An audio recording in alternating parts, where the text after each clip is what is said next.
Pero los mismos términos en sus equivalentes fueron empleados en ambos pasajes para referirse a quitar tanto al pecado como la enfermedad. Indica que de la misma forma que fui libre del pecado, los mismos términos en su equivalente fueron empleados en ambos pasajes para referirse a quitar tanto el pecado como a la enfermedad. Indica que de la misma forma que fui libre y pasé a ser justo del pecado, lo fui de la enfermedad. Por ende, no me pertenece ninguna de los dos. Las escrituras afirman que el dolor fue suyo en relación a la enfermedad como consecuencia del pecado, que fue lo que le dio derecho a la enfermedad, que fue nuestro, el pecado. Es de hacer notar que el término herido originalmente no se escribió así. En el hebreo se utilizó el término meolal, el cual indica clavado o traspasado. Continúa diciendo, molido por nuestros pecados. Originalmente indica el Redentor fue aplastado por nuestras perversidades. Innata. ¿Por qué lo sabemos? ¿Por qué lo sabemos? En el hebreo, el término molido es medaukak, el cual significa aplastado, triturado totalmente. Luego dice, el castigo de nuestra paz fue sobre él, con lo que originalmente no se nos dice que el castigo que condujo a nuestra paz cayó sobre él. Debemos tomar en cuenta lo siguiente: el término paz tiene una rica variedad de significados, los cuales no solo indican paz, sino salud, bienestar, prosperidad, plenitud. Esto indica que el pasaje quiere decir en todas sus extensiones el castigo nuestro para que tuviésemos paz, salud, bienestar, prosperidad en toda su plenitud cayó sobre él. Luego dice, por sus llagas fuimos nosotros sanados. En Primera de Pedro 2:24 el término utilizado es herida, mientras que Isaías utiliza el término llaga. Cuando hacemos una exégesis de estos dos términos, desde el punto de vista etimológico, los pasajes quieren decir lo siguiente: por su sufrimiento integral, el cual vino sobre todo su ser, espíritu, alma y cuerpo, fuimos nosotros restaurados integralmente en el espíritu, en el alma y en el cuerpo. Lo otro que hay que entender es que los términos heridas y llaga no se limitan a las perforaciones hechas por los clavos, tampoco a los hematomas ocasionados por la flagelación. Los términos originalmente tienen que ver con el dolor y el sufrimiento integral que pasó Jesús en todo su ser. El grave problema de la iglesia está en la enseñanza. Nos dijeron que la salvación se limitaba solo a la vida eterna y nunca incluyeron la sanidad. Nos conformamos con la vida eterna, no importando si enfermamos o no. Creo que así como resistimos el pecado en nuestras vidas, y nos sentimos mal cuando fallamos, de la misma manera debemos resistir la enfermedad, ya que esta, es parte de la, perdón, maldición. Vivir enfermo no nos condena, ni nos hace unos malditos, pero sí nos cercena nuestra bendición, llevándonos a caminar en terreno de maldición y a su vez atenta en contra de nuestra vida, dejando de ser fructíferos en la obra de Dios. En conclusión, debemos entender que la salvación abarca sanidad también. Esto es algo integral. ¿De qué tipo o clase de enfermedad nos libró Cristo en la cruz? Buena pregunta esta. ¿De qué tipo de enfermedad nos libró Cristo en la cruz? Esta interrogante surge porque hay quienes enseñan que las enfermedades mencionadas en Isaías 53 son de carácter espiritual, concerniente al estado espiritual del hombre. Por lo tanto, no se trata de enfermedades físicas. Esto es una posición o una escuela de pensamiento de alguien. Si analizamos Mateo 8, 16 y 17, las enfermedades mencionadas en Isaías 53 son de carácter físico. De no ser así, ¿por qué en el libro de Mateo, cuando Jesús sanaba a los enfermos físicamente, hace referencia a Isaías 53? El texto dice, para que se cumpliese lo dicho por el profeta Isaías cuando dijo, Él mismo tomó nuestras enfermedades y llevó nuestras dolencias. Él mismo tomó nuestras enfermedades y llevó nuestras dolencias, así como también llevó nuestro pecado y nuestra desgracia. Si hacemos un análisis de los dos pasajes antes mencionados, nos podremos dar cuenta que las enfermedades mencionadas en Isaías 53 son de carácter físico y no se limitan a lo espiritual. Otro de los casos que debemos de tener muy claro acá es que aunque se utiliza el término enfermedades, no se está refiriendo al cáncer, al SIDA, el lupus, no se refiere a la glicemia como tal. Cristo no llevó todo ese tipo de enfermedades. Llevó el derecho que las enfermedades tenían sobre nosotros, que era el pecado. ¿Sí? Ahora, otros alegan que las bendiciones de sanidad que aparecen en Isaías 53 son solamente para los judíos, por causa de los pactos que Dios hizo con la nación de Israel. Por tanto, los gentiles no estaban incluidos en los pactos. Si esto es así, ¿por qué Pedro en su primera carta dirigida a los creyentes ubicados en el Asia Menor, compuesta en un 80% por gentiles, los incluyó en la bendición de sanidad, de ser la bendición única y exclusivamente para los judíos?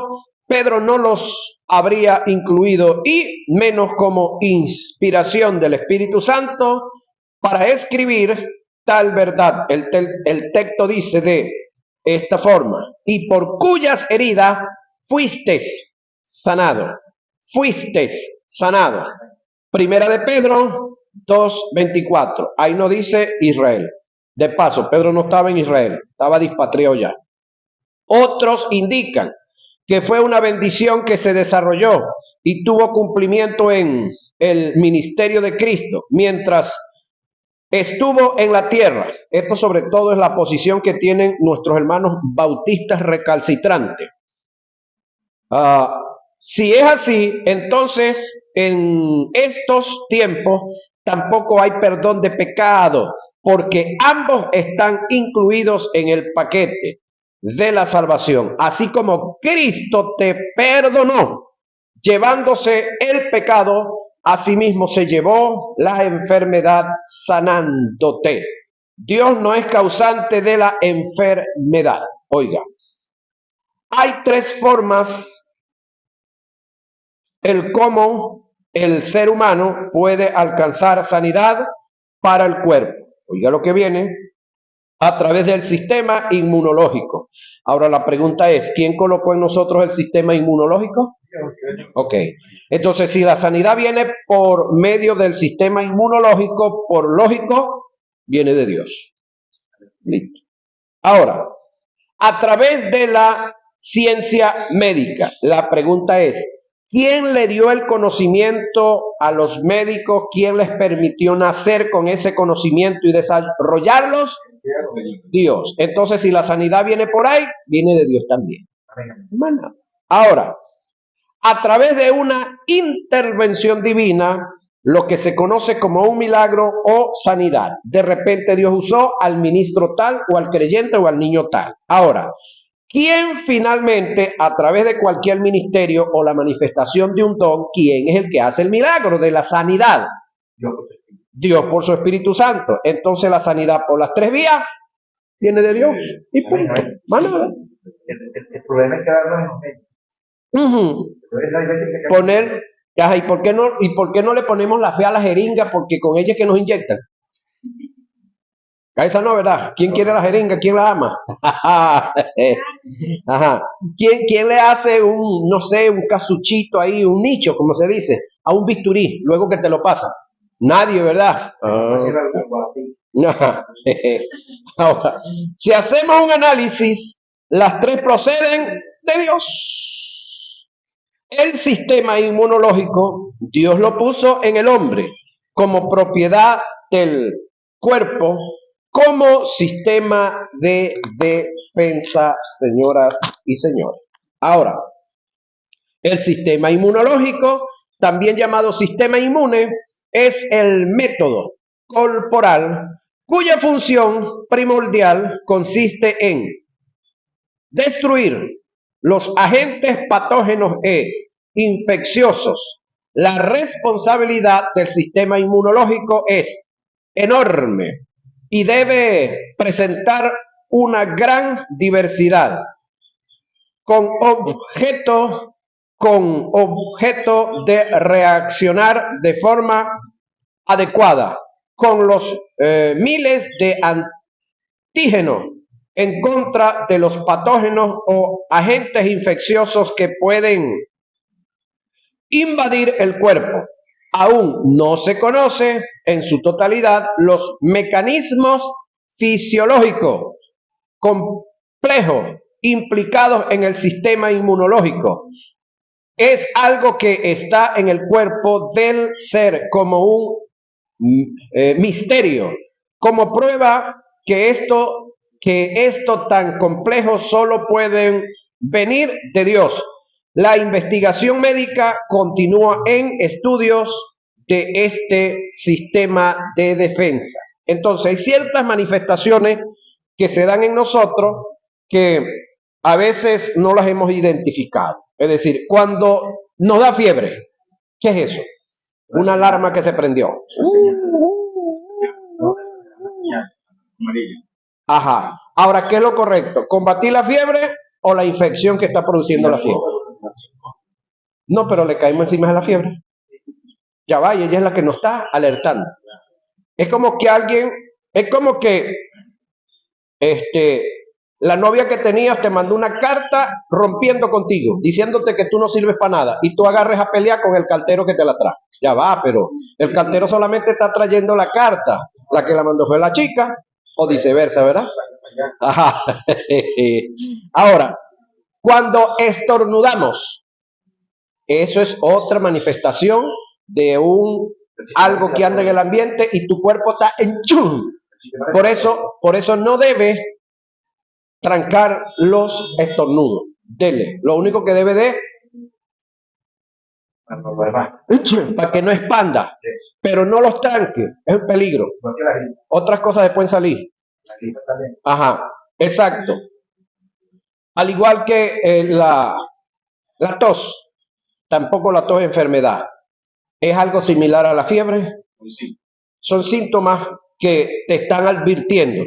Sin embargo, hay un tipo de tos, ¿cómo le digo esto? Psíquica, no psíquica. Yo conozco un amigo que está hablando contigo y él está... y eso es normal en él. Entonces, cuando tú oyes la tos seca, así, no esgarra nada. Eso es psicológico. Ajá, conocí uno que estaba hablando contigo y de repente hacía como un gato ronroneando. Pero si tú haces, y se siente cuando estás agarrando mosco. Pero no, esto es como el gato ronroneando. Eso es psíquico. Ajá.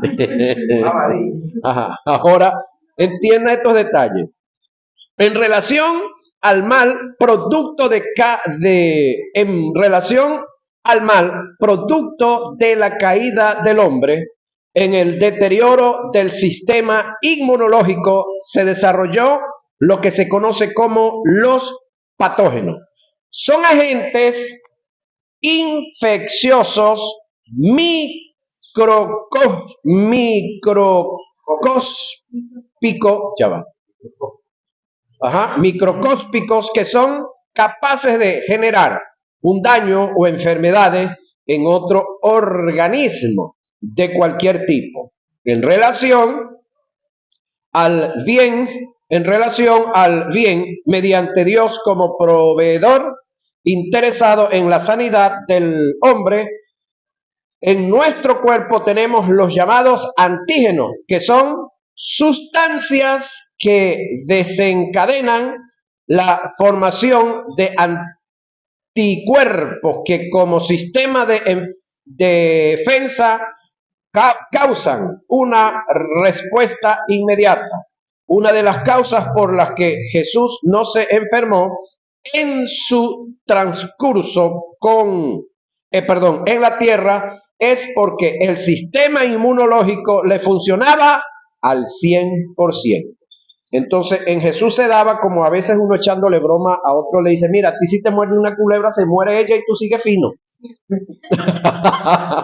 Entonces, en el caso de Jesús, las enfermedades, todo lo que venía a él, se moría en el Adán durante los primeros 100 años de su estadía, antes de caer, le pasaba lo mismo. Su sistema inmunológico estaba al 100%. Todo lo que venía a él, al igual que la vida de Jesús. Entonces podemos entender que es parte del sistema que Dios ha colocado en nosotros para controlar todo nuestro entorno. Esto es demostrado bíblicamente. Cristo tocó al hombre lleno de lepra. Por lógica debía de cundirse de lepra. Lucas 5:13. El Evangelio de Lucas enfatiza la perfección humana de Cristo. Aquí el médico amado parece subrayar el hecho de que no había por dónde tocar a este leproso sin exponerse a la enfermedad. Cristo lo tocó, pero no se enfermó. Cristo era inmune a la enfermedad porque era inmune al pecado, no porque era inmune al ataque de Satanás. Satanás sí atacó a Cristo, pero no pudo hacer que Cristo pecara, ni mucho menos que se enfermara. Aunque la lepra en la medicina moderna no se considera contagiosa, en aquel entonces la gran mayoría lo eran. El simple hecho de que Jesús haya visitado una aldea de leprosos indica la seguridad en la que Jesús andaba por saber que la enfermedad no tenía lugar para él. Ahora, casi en todos los lugares donde Jesús iba, andaba con sus discípulos. ¿Por qué ellos no se enfermaron?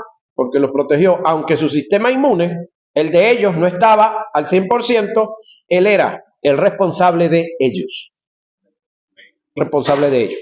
Ahora, sabe a lo cual, al nivel que yo voy ahorita en la vida, estoy claro que estoy inmune, pero total, a el pecado. No estoy inmune a los pecados, pero a el pecado yo estoy inmune. Amén. Yo me puedo sentar con cualquier ateo escucharle todas sus elocuencias, todas sus locuras. Yo estoy claro que incrédulo jamás volveré a ser. En cuanto a los pecados, bueno, hay uno por ahí que dijo un amigo que hay que correr, que es preferible tener la velocidad de José y no la fuerza de Sansón. Sansón cayó. Corra. Es preferible que digan, aquí corrió uno. Y aquí quedó. Ajá, que aquí quedó uno. Ok, entonces, la ciencia médica, esta reconoce, la ciencia médica, esta reconoce en la rama de la farmacología que solo está como sistema de ayuda. Oiga bien, óigame bien, pare la oreja. La rama médica en el área de la farmacología reconocen que solo ellos están para ayudar. Por lo tanto, ninguna medicina sana. Ninguna. Entonces, ¿por qué aferrarnos? Me duele la oreja, una pastilla. Me duele la rodilla, una pastilla. Y de repente todo es la misma. Vaya la cuña, acetaminofén. ¿Cuál es la otra para los dolores? Ajá. Ahora, ¿de dónde es sustraída la materia prima para hacer ese medicamento? De la tierra, de los árboles, están haciéndolo mucho ahorita del petróleo, a diferentes minerales o de los animales. Ahora, ¿quién hizo eso? ¿Quién hizo la materia prima y todo eso? Dios. Ahora, entonces ellos están como ayuda en lo científico descubriendo un gran número de fármacos útiles para la sanidad y otros para esclavizar, derivados de los animales, plantas y minerales, plantas y animales, como procedencia de Dios. La ciencia médica no tiene en lo absoluto, en el aspecto farmacológico, propiedad para sanar. Solo descubren el cómo hacerlo y cómo apoyar y dan medicaciones de lo que ya Dios hizo. No se descarta que en una intervención quirúrgica la ciencia médica pueda producir sanidad parcial, en el mejor de los casos, completa, pero creo que todo esto procede de Dios, señoras y señores.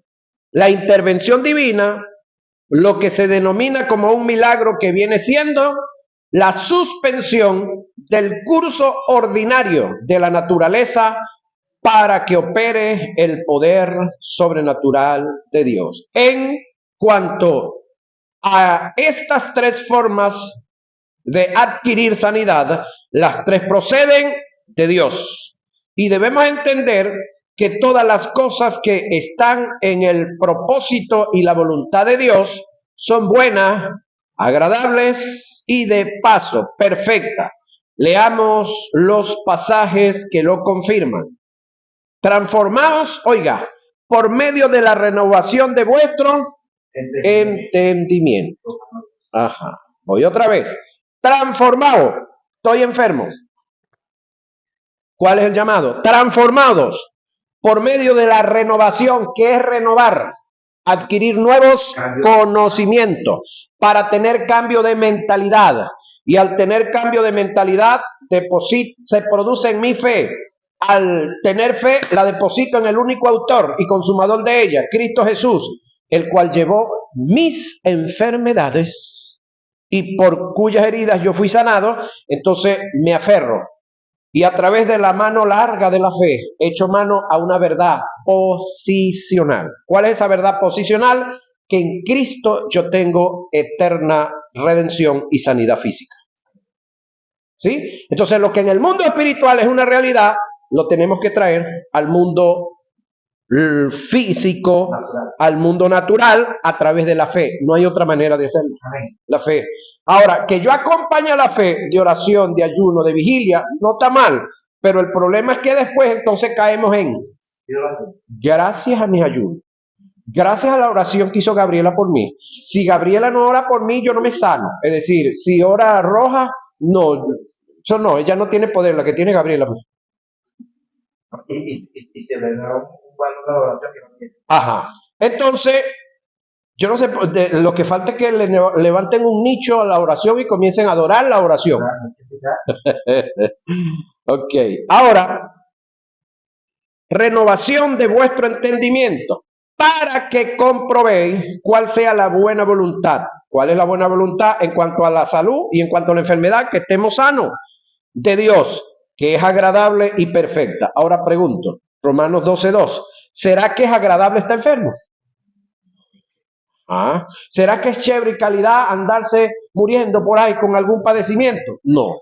Entonces, ¿sabe qué es agradable y qué es perfecto? Que estemos sanos, que estemos libres de toda enfermedad, llámese como se llame. Ahora, amados hermanos míos, no es rey, es decir, no te tuerzas.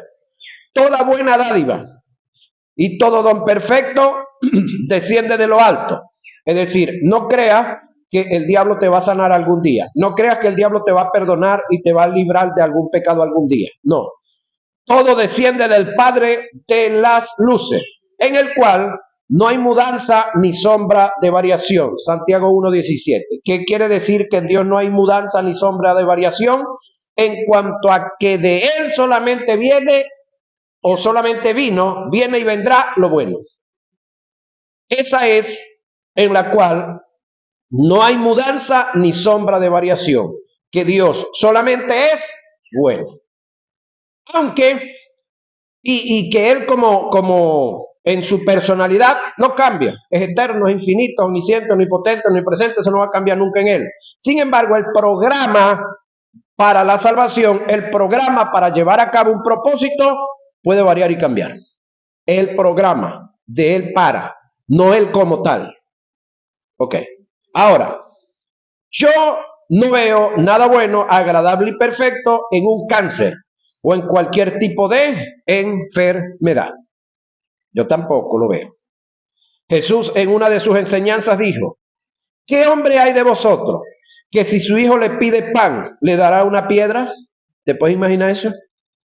Y si le pide un pescado, le dará una serpiente. ¿Te puedes imaginar eso? Si nosotros siendo malos en cuanto a pecado, ¿no? En cuanto a la posición que se estaba para el momento que Jesús lo dice, sabemos dar buenas dádivas a nuestros hijos, ¿cuánto más nuestro Padre que está en los cielos dará buenas cosas a los que le pidan? Mateo 7:11. Jesús hablando con sus discípulos les quiso decir fue, ninguno de ustedes, por mucho que se esfuerce, podrá sobrepasar la bondad de Dios. Es decir, si como padres no tenemos el valor de colocar una enfermedad sobre nuestros hijos, oiga, ¿por qué? La pregunta, ¿por qué le atribuimos a Dios una acción tan baja e inmisericordia? Es decir, a Luis, por decir un nombre, le dio cáncer en un dedo y tuvieron que cortárselo. Ahora a Luis le da pena sacar la mano del bolsillo porque tiene un dedo menos. Ahora, ¿quién le puso el cáncer? Se lo puso Dios. ¿Para que Luis ande apenado? ¿Harías tú eso con un hijo tuyo? No. Entonces si tú no estás incapaz, si tú no tienes un corazón, una mente tan negra, tan retorcida para hacerlo con un hijo tuyo, Dios sí. Entonces, si tú pudieras mantener a tus hijos totalmente sanos, con buenos títulos, con buen sueldo, en muy buena casa, con todo lo mejor, si ese es tu deseo sobre tus hijos, ¿crees tú que Dios nos supera?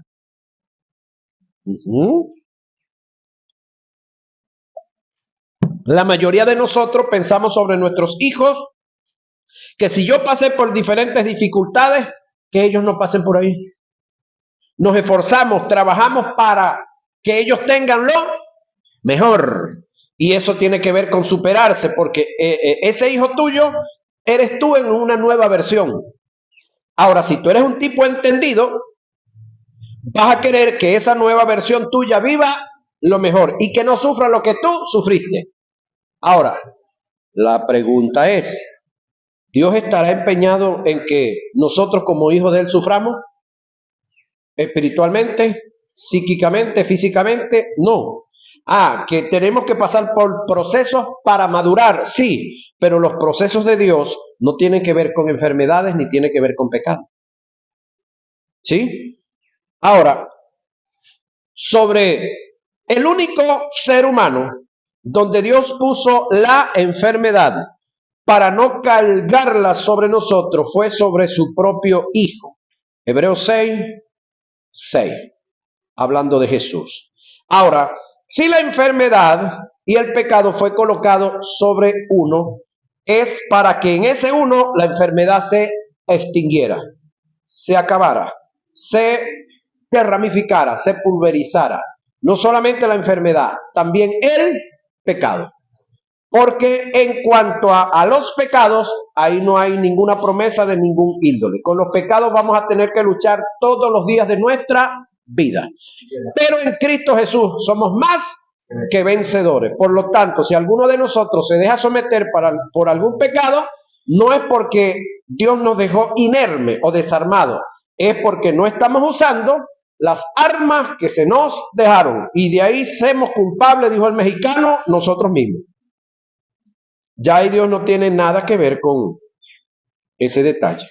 Ahora, el aguijón en la carne concerniente a Pablo. Vamos a analizar este tema que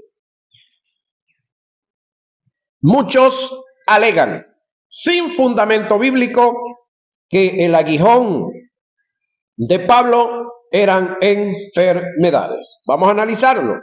Vamos a usar la etimología de las palabras para poder llegar a la realidad como tal. Uno de los argumentos que tienen los que enseñan que la enfermedad viene de parte de Dios es el conocido aguijón de Pablo, que ha sido transmitido a la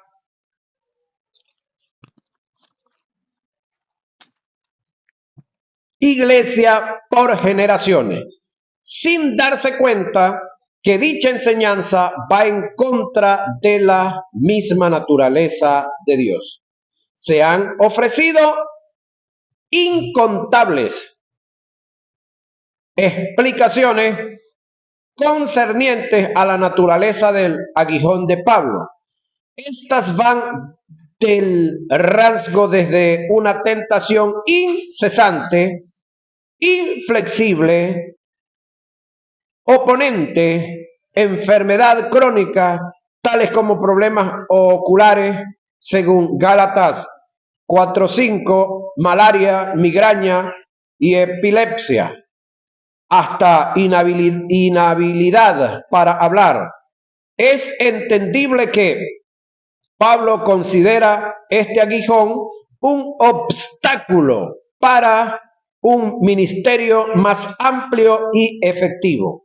Lo que sabemos acerca de este aguijón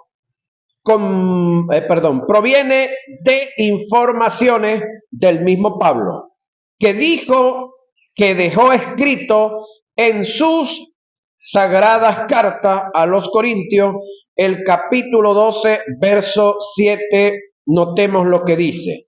Y para que la grandeza de la revelación no se me exaltase, oiga, desmedidamente, me fue dado un aguijón en mi carne, un mensajero, oiga la expresión, de Satanás, que me abofeté.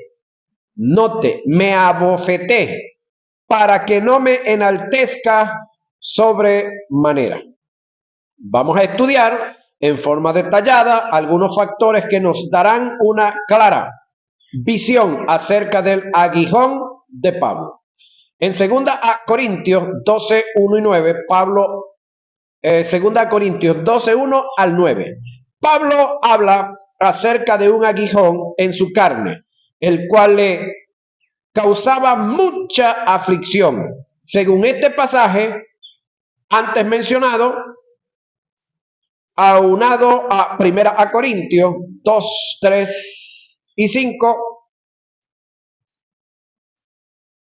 2 Corintios 10, 10, Gálatas 4, 13, 15 y 6, 11, algunos han afirmado que Pablo sufría de una enfermedad crónica en los ojos, que le dejaba ciego, le hacía débil y le daba una apariencia repulsiva, y que dicha enfermedad es producto del resplandor de luz que lo encandiló cuando tuvo el encuentro con Jesús camino a Damasco.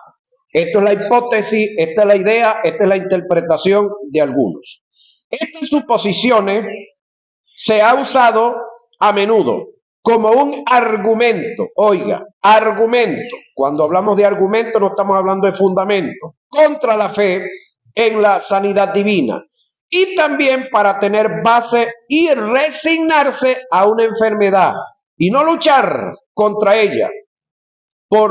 Pero analicemos algunos aspectos que niegan tales afirmaciones. La expresión aguijón en la carne, oiga, aguijón en la carne, no se usa ni siquiera una vez en el Antiguo o Nuevo Testamento para hacer referencia a la enfermedad, sino como una ilustración a la persecución.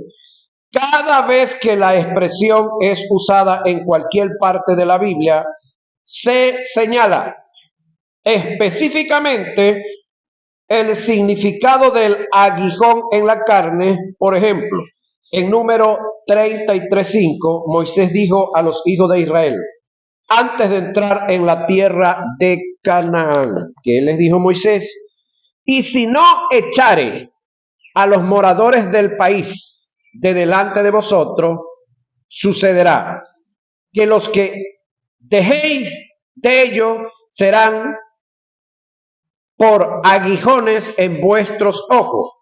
Dios le está diciendo a Moisés y a la nación de Israel, y por espinas en vuestros costados, y os afligirán sobre la tierra en que vosotros habitáis. Según este pasaje, las escrituras claramente nos dicen que los aguijones en los ojos y las espinas en los costados eran los habitantes de Canaán y no se refería a ningún tipo de enfermedad. 8 años después, Jesús también dice en el capítulo 23, 8 años después, Josué también dice en el capítulo 23, con relación a las naciones paganas en Canaán, serán como azote para vuestros costados y espina para vuestros ojos. De esta forma, vemos nuevamente que los azotes en sus costados y los aguijones en sus ojos eran los cananitas y no ojos o costados enfermos. En el caso del apóstol Pablo, no se escapa de esta verdad.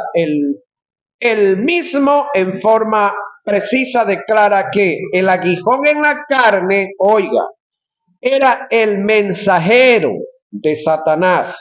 Debemos tomar en cuenta que el término mensajero utilizado en el pasaje es ángel, que en las traducciones bíblicas nunca es utilizado ni es aplicable a una enfermedad como una circunstancia, sino a un ente moral libre. Por lo tanto, según este principio gramático, no se debe utilizar el término ángel para hacer referencia a la enfermedad, tratándose el caso del aguijón de Pablo. Por esta causa y por lo dicho al principio, algunas versiones bíblicas lo traducen textualmente como sigue: me fue dado un ángel del diablo o un emisor de Satanás.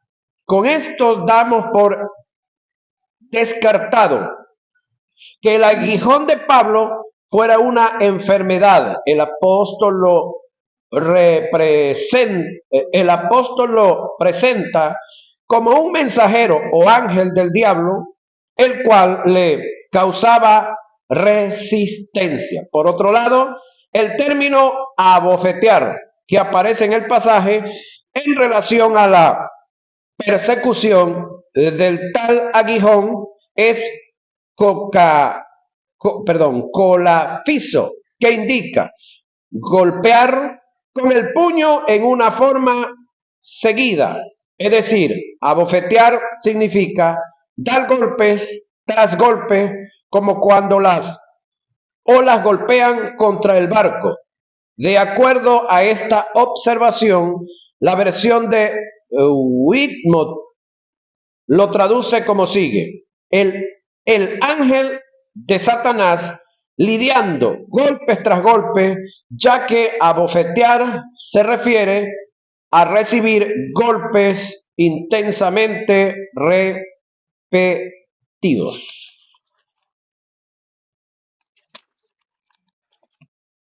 Si las bofetadas que Pablo recibió se refiere a una enfermedad, según las características del término abofetear, debían de ser muchas enfermedades o la misma enfermedad repetida muchas veces. Entonces Pablo pasó toda la vida enfermo.